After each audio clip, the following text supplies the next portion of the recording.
Good evening, welcome to career plus. మనలో చాలామంది విద్యార్థులు అలాగే ఉద్యోగాల కోసం అభ్యర్థన చేసే అభ్యర్థులు వాళ్ళ కళ ఐఏఎస్, ఐపీఎస్ ఇంకా సివిల్ సర్వీస్లోని ఇతర సర్వీసెస్ సాధించడం. కానీ చాలామందికి సరైన గైడెన్స్ లేక వాళ్ళు చిట్ట చివరి దాకా వెళ్ళినా అక్కడ ఫెయిల్ అవుతూ ఉంటారు. ఎక్కడ సమస్య వస్తుంది ఏంటి అనే విషయాల మీద వాళ్ళకి అవగాహన లేకుండా వెళ్ళడమే దీనికి ఒక ప్రధాన కారణంగా అనిపిస్తోంది. అందుకనే ఇవాళ మన కెరీర్ ప్లస్లో సివిల్ సర్వీసెస్కి ఎలా ప్రిపేర్ అవ్వాలి, దాన్ని ఎలా సాధించాలి అనే అంశం మీద చర్చను చేపట్టాం. చర్చలో పాల్గొనడానికి అనలాగ్ ఐఏఎస్ ఇన్స్టిట్యూట్ నుంచి డైరెక్టర్ డాక్టర్ శ్రీకాంత్ వచ్చారు. శ్రీకాంత్తో మాట్లాడి మన సందేహాలు, సమస్యలు తీర్చుకుందాం. మీకు ఏమైనా సందేహాలు ఉంటే యాజ్ యూజువల్ మీకు తెలుసు, మా నెంబర్ కాల్ చేయొచ్చు 040-6666-0337 6666-0338. ఒకవేళ బయట నుంచి చేస్తే, హైదరాబాద్ కాక బయట నుంచి చేస్తే 040 యాడ్ చేయండి. లోకల్ అయితే సింపుల్గా 6666-0337 6666-0338 కాల్ చేసి మీ సందేహాలని నివృత్తి చేసుకోవచ్చు. Well, first of all good evening doctor Srikanth గారు. Good evening. అసలు ఇది వరకు ప్యాటర్న్ వేరుగా ఉండేది నేను చదువుకునే రోజుల్లో. ఐ థింక్ ఇప్పుడు ఎలా ఉందో కూడా నాకు తెలియదు. చాలా మందికి ఈ సమస్య ఉందని అనుకుంటున్నాను. అసలు ఏముంటుంది సివిల్ సర్వీసెస్లో, ఎలా దీన్ని అప్రోచ్ అవ్వాలనే విషయాల మీద ప్రాథమిక అవగాహన లేకుండానే సివిల్స్ ప్రిపేర్ అయిపోదాం అని చెప్పి అప్లై చేసేవాళ్ళు చాలా మంది ఉంటారు. నేను కూడా అలా చేసిన వాడిని కూడా చెప్తున్నాను. సివిల్స్కి ఎలా ప్రిపేర్ అవ్వాలి, అసలు సివిల్స్కి ఎలా అప్రోచ్ అవ్వాలి ముందు? బేసికల్గా ఏంటంటే సివిల్ సర్వీస్ ప్రిపేర్ అయ్యే ముందు ఫస్ట్ ఆ ప్యాటర్న్ ఆఫ్ ద ఎగ్జామినేషన్ తెలుసుకోవాలి. Right. Pattern of the examination అంటే ఇది బేసికల్గా 3 స్టేజెస్ ఉంటాయి ఇందులో. First stage preliminary examination. Okay. Prelims లో 2 పేపర్స్ ఉంటాయి. Paper 1 general studies, paper 2 CSAT అంటాం, civil services aptitude test. In fact this is new pattern అనమాట. న్యూ ప్యాటర్న్ ఏమైందంటే, ఒకప్పుడు పేపర్ 2 అన్నది ఆప్షనల్ సబ్జెక్ట్ ఉండేది. ఇప్పుడు ఆ పేపర్ 2 తీసేసి CSAT, civil service aptitude test అనేది పెట్టారు. దీనివల్ల ఏమైతుందంటే పేపర్ 1 200 మార్క్స్, పేపర్ 2 200 మార్క్స్ పెట్టి 400 మార్క్స్ గాను ఆస్పిరెంట్స్ ఎవరైతే రాస్తారో వాళ్ళందరిలో ద బెస్ట్, ఈ 400 మార్క్స్ లో ఎవరు బెస్ట్ ఉంటారో వాళ్ళు టాప్ ప్రయారిటీ తీసుకుని వాళ్ళని తీసుకొని వాళ్ళు మెయిన్స్ ఎగ్జామినేషన్ రాస్తారు, which is the second stage. Okay. కొత్తగా వచ్చిన ప్యాటర్న్ అంటే 2013 నుంచి వచ్చిన కొత్తగా వచ్చిన ప్యాటర్న్ ఏంటంటే, ఈ మెయిన్స్ ఎగ్జామినేషన్ లో ఫస్ట్ ఒక ఎస్ఏ పేపర్ ఉంటుంది 250 మార్క్స్ గాను. తర్వాత జనరల్ స్టడీస్ 4 పేపర్లు ఉంటాయి, ఈచ్ 250 మార్క్స్. దాంతో పాటుగా ఒక ఆప్షనల్ సబ్జెక్ట్ ఉంటుంది, ఆ ఆప్షనల్ సబ్జెక్ట్ లో కూడా 2 పేపర్స్ ఉంటాయి, each 250 marks again. So all together mains examination 750 marks జరుగుతుంది. ఓకే. ఈ స్టేజ్ లో అంటే సెకండ్ స్టేజ్ లో మెయిన్స్ లో ఈ 750 మార్క్స్ కి ఎవరైతే టాప్ లెవెల్లో వచ్చి ఉంటారో వాళ్ళు they qualify and go in to interview stage, personality test అంటాం. ఒక్కసారి మొత్తం పోస్టుల గురించి ఒకసారి చూస్తే 1000 పోస్టులు ఉన్నాయనుకోండి, ఆల్మోస్ట్ ఒక 6 lakhs ఆస్పిరెంట్స్ ఉంటారు. ఈ 6 lakhs మెంబర్స్ లో కనీసం 4 నుంచి 4.5 లక్షల మంది ప్రిలిమ్స్ ఎగ్జామ్ రాస్తే అందులోంచి క్వాలిఫై అయ్యి మెయిన్స్ ఎగ్జామ్ రాసేవాళ్ళు 1:12 కానీ 13 రేషియోలో ఉంటారు. అంటే 1000 పోస్టులు ఉంటే 12,000 మంది కానీ 13,000 మంది కానీ మెయిన్స్ ఎగ్జామ్ రాస్తారు. ఓకే. ఈ మెయిన్స్ లో 1750 మార్కులు కానీ రాసినప్పుడు అందులో నుంచి ఏదో 1:2 కానీ 1:2.5 రేషియోలో కానీ ఇంటర్వ్యూకి వెళ్తారు. అంటే 1000 పోస్టులు ఉన్నప్పుడు 2000 నుంచి 2500 మంది ఇంటర్వ్యూకి వెళ్ళే అవకాశం ఉంటుంది. సో ఏ స్థాయిలో ఈ సీలింగ్ పెట్టి ఫిల్టరైజేషన్ జరుగుతుందో అర్థం చేసుకోవచ్చు. చాలా హై లెవెల్ లో జరుగుతుంది. రైట్. ఫస్ట్ కాలర్ లైన్ లో ఉన్నారు, లక్ష్మి. లక్ష్మి, మీరు ఎక్కడి నుంచి మాట్లాడుతున్నారు? మీ సమస్య ఏమిటండి? నేను బోధన నుంచి చేస్తున్నాం సార్. ఇప్పుడు మనం ఐఏఎస్ చేయాలంటే ఫస్ట్ ఏ గ్రూప్ తీసుకోవాలి? గ్రూప్ అంటే మీరు డిగ్రీ గురించి మాట్లాడుతున్నారా లేకపోతే ఎట్లా అమ్మా? మామూలుగా ఇంటర్లో ఏ గ్రూప్ తీసుకోవాలి? ఓ, అంటే బేసిక్స్ నుంచి మీరు ఐఏఎస్ ప్రిపేర్ అవ్వాలనుకుంటున్నారు. అవును సార్. రైట్. ఇప్పుడు ఇంటర్ లెవెల్ నుంచి ప్రిపరేషన్ అవ్వాల్సిన అవసరం లేదు ఇక్కడ. ఓకే. ఖచ్చితంగా వాళ్ళకి +2 లెవెల్, ఇంటర్మీడియట్ లెవెల్లో అంత మెచ్యూరిటీ ఉండదు. సివిల్ సర్వీస్ ఎగ్జామ్ కి ప్రిపేర్ అయ్యే విధానాన్ని చెప్పినా గానీ ఆ స్టైల్లో వాళ్ళకి అర్థం కాదు. సో దానికన్నా బెటర్ ఏంటంటే వాళ్ళు +2 లెవెల్ ఏ సబ్జెక్ట్ తీసుకున్నారన్న దాన్ని పక్కన పెట్టేసి డిగ్రీ, గ్రాడ్యుయేషన్ లో వాళ్ళు ఫస్ట్ ఇయర్ నుంచి ప్రిపరేషన్ స్టార్ట్ చేస్తే మంచిది. అచ్చా.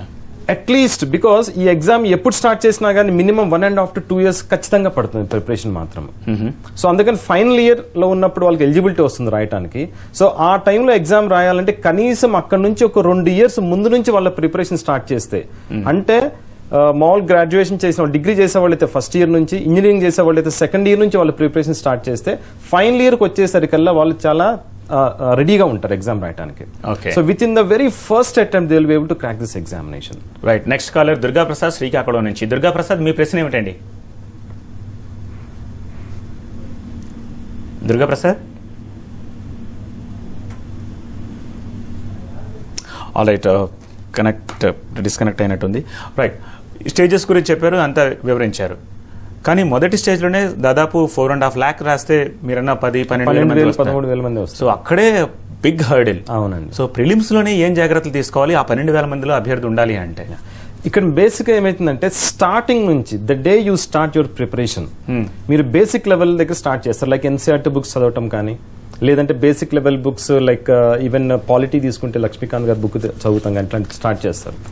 అయితే ఏ టాపిక్ చదివినా కానీ ఆ టాపిక్కి సంబంధించి ప్రతిరోజు కనీసం ఒక 20 నుంచి 30 ఆబ్జెక్టివ్ బిట్స్ ప్రాక్టీస్ చేయాలి. Because prelims exam is based on objective bits, ABCD choices అలా ఉంటాయి. సో ఫర్ ఎగ్జాంపుల్ మీరు ఒక పాలిటీలో గవర్నర్ గురించి చదివారు అనుకుందాం. గవర్నర్ కి సంబంధించి ఆబ్జెక్టివ్ బిట్స్ మార్కెట్ లో చాలా అవైలబుల్. సో ఆ రోజు గవర్నర్ కి సంబంధించి ఎంత చదివారో దానికి సంబంధించి ఒక 20 బిట్స్ లేదా 30 బిట్స్ టైం పెట్టుకొని చేసుకోవాలి. సో సపోజ్ ఫర్ ఎగ్జాంపుల్ ఏదన్నా ఒక క్వశ్చన్ లో ఏబిసిడి చాయిసెస్ ఉన్నప్పుడు you are able to eliminate B and C అనుకుందాం, కానీ ఏ డి ఎలిమినేట్ చేయలేకపోయారు. ఎందుకు? Because you have got some confusion in A and D. So ఆ కన్ఫ్యూజన్ ఎందుకు ఉందంటే కాన్సెప్చువల్ క్లారిటీ లేదు మీకు.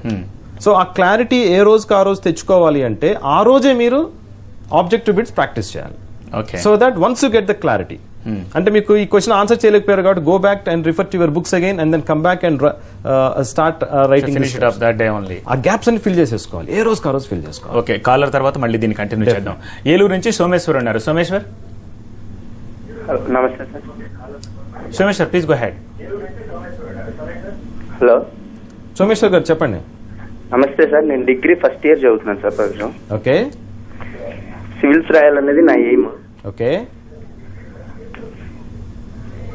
దీంట్లో నేను వచ్చి డిగ్రీ ఫస్ట్ ఇయర్ లో ఎంసీసీఎస్ అనే గ్రూప్ తీసుకున్నాను sir, maths, chemistry, computer science. Okay. నాకు బేసిక్ గా జాగ్రఫీ సబ్జెక్టు, పాలిటీ సబ్జెక్ట్ గురించి పెద్దగా అవగాహన లేదు. ఓకే. ఇవి రెండిట్ల మీద కొంచెం గ్రిప్ వచ్చినట్టయితే ఆల్రెడీ నేను గ్రూప్ 4 అటెంప్ట్ చేశాను సార్, విఆర్ఓ ఎగ్జామ్స్ అటెంప్ట్ చేశాను. ఓకే. విఆర్ఓ వచ్చి 2 మార్క్స్ లో పోయింది.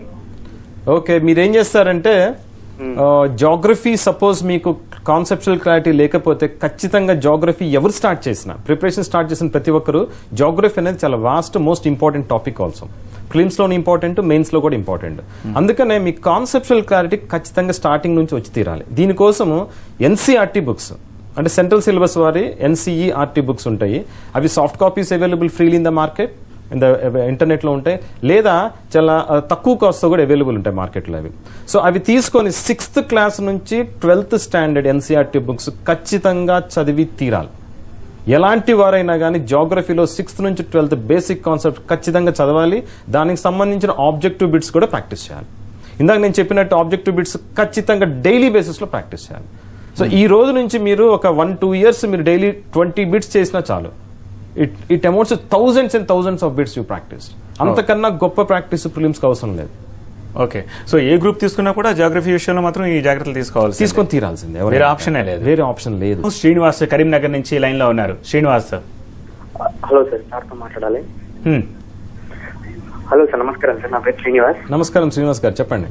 సార్ నేను రీసెంట్ గా గ్రాడ్యుయేషన్ కంప్లీట్ అయింది సార్. నా ఫస్ట్ క్వశ్చన్ వచ్చేసి మెయిన్స్ నేను తెలుగులో రాద్దాం అనుకుంటున్నాను. సో క్వశ్చన్ పేపర్ వచ్చేసి కంప్లీట్ గా ఇంగ్లీష్ లోనే ఉంటుందా, లేకపోతే తెలుగులో కూడా అవైలబుల్ ఉంటుందా? మెయిన్స్ క్వశ్చన్ పేపర్ వచ్చేసరికి మీకు ఇద్దరు ఇంగ్లీష్ లో కానీ హిందీలో కానీ ఉంటుంది. అయితే మీరు ఆన్సర్స్ మాత్రము తెలుగులో రాసుకోవచ్చు. ఆ ఫెసిలిటీ యూపీఎస్సీ ప్రొవైడ్ చేస్తుంది అనమాట. Srinivas, next question. Alright. So examination కి తెలుగులో రాయొచ్చు, క్వశ్చన్ మాత్రం ఇంగ్లీష్ ఆర్ హిందీలో, ఇంగ్లీష్ కానీ హిందీలో కానీ. It will not be a big problem I think.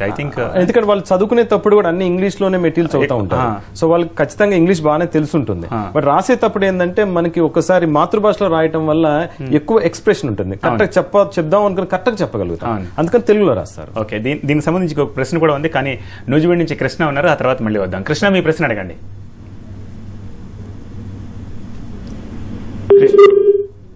Call cut అయినట్టుంది. రైట్. తెలుగులో రాసినందువల్ల మార్క్స్ ఏమైనా తగ్గుతాయా? అలాగేముండదు. మరి ఏ బేస్ చేస్తారు? ఇప్పుడు ఇంగ్లీష్ పేపర్స్ కామన్ గా ఒకళ్ళు, లేకపోతే హిందీ పేపర్ కామన్ గా ఒకళ్ళు చేయొచ్చు. But when the matter Telugu అనేసరికి మళ్ళీ ఇక్కడ తెలుగు ప్రొఫెసర్స్ కానీ తెలుగు సంబంధించిన అధ్యాపకులు మాత్రమే దాన్ని కరెక్ట్ చేయాల్సి ఉంటుంది. ఈ కంపాటబిలిటీ ఎక్కడైనా మిస్ అయ్యే అవకాశం ఉందంటారా? యూపీఎస్సీ ఇవాల్యుయేషన్ ప్యాటర్న్ లో సర్టన్ గైడ్ లైన్స్ ఉంటాయి. ఓకే, ఈ గైడ్ లైన్స్ ఏంటంటే ఫర్ ఎగ్జాంపుల్ స్పెసిఫిక్ క్వశ్చన్ తీసుకున్నప్పుడు ఆ ఎగ్జామ్ కి ఈ పాయింట్స్ ఉన్నప్పుడు ఇన్ని మార్క్స్ వేయాలని ఉంటుంది. సో ఆ గైడ్ లైన్స్ ని బట్టి తెలుగులో చేసినా ఇంగ్లీష్ లో చేసినా కానీ ఆ గైడ్ లైన్స్ ని తూచా తప్పకుండా పాటించాల్సి వస్తుంది ఇవాల్యుయేటర్. ఓకే, ఈ మధ్య కాలంలో బికాస్ మీరు పెద్ద ఇన్స్టిట్యూట్ 650 స్టూడెంట్స్ మీ దగ్గర ఉన్నారు, బాగా రన్ చేస్తున్నారు. మీ దగ్గర ఎంతమంది తెలుగులో రాసేవాళ్ళు అభ్యర్థులు ఉన్నారు? అలాగే ఈ మధ్య కాలంలో రీసెంట్ గా 2-3 years బ్యాక్ నుంచి వచ్చిన లిస్ట్ లో తెలుగు వాళ్ళు ఎంతమంది సక్సెస్ రేట్స్ సాధించారు? తెలుగు వాళ్ళు మాత్రం ఈ మధ్య కాలం తగ్గుతున్నారు అన్నది మాత్రం వాస్తవం. ఇట్ డజంట్ మీన్ దాట్ తెలుగులో మీరు రాయకూడదు లేదా తెలుగులో రాయటం వల్ల డిసప్పాయింట్ చేస్తున్నారు యూపీఎస్సీ, అట్లాంటిది ఏమీ లేదు. ప్రతి సంవత్సరం ఒకరు ఇద్దరు ఖచ్చితంగా తెలుగు మీడియంలో రాసి సెలెక్ట్ అయిన వాళ్ళు కనిపిస్తా ఉన్నారు. ఖచ్చితంగా ప్రతి సంవత్సరం ఉన్నారు అట్లా. ఆల్రైట్, కాలర్ ఉన్నారు మణుగూరు నుంచి రామారావు, మీ ప్రశ్న అడగండి. నమస్కారం సార్. నమస్కారం రామారావు గారు, చెప్పండి సార్. మా డిగ్రీ కంప్లీట్ చేసుకున్నాడు సార్. ఓకే. ఓ గాడ్.